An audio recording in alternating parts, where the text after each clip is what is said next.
پنجاب حکومت کے مجوزہ قانون the Punjab control of habitual offenders and anti social behaviour act 2026 بہت سے شہری وکلاء، صحافتی اور انسانی حقوق سے وابستہ افراد یہ سوال اٹھا رہے ہیں کہ کہیں یہ اختیارات ایسے تو نہیں کہ مستقبل میں ان کا غلط استعمال ہو۔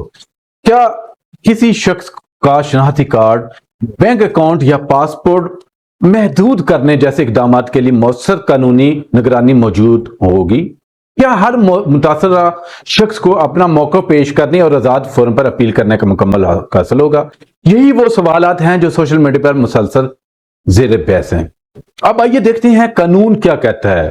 اس قانون کا بنیادی مقصد عادی مجرموں اور ایسے افراد کے خلاف کارروائی کرنا بتایا گیا ہے جو بار بار جرائم میں ملوث ہوں یا معاشرے میں خوف و ہراس، بطاخوری، سائبر بلیک میلنگ، اسلحہ کی نمائش، ہوائی فائرنگ یا دیگر غیر سماجی سرگرمیوں میں ملوث ہوں۔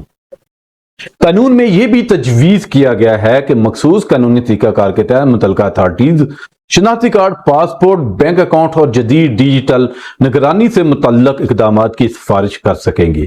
تاہم ایسے معاملات میں متعلقہ شخص کو نوٹس، سماعت اور قانون کے مطابق اپنا دفاع کرنے کا حق بھی دیا گیا ہے۔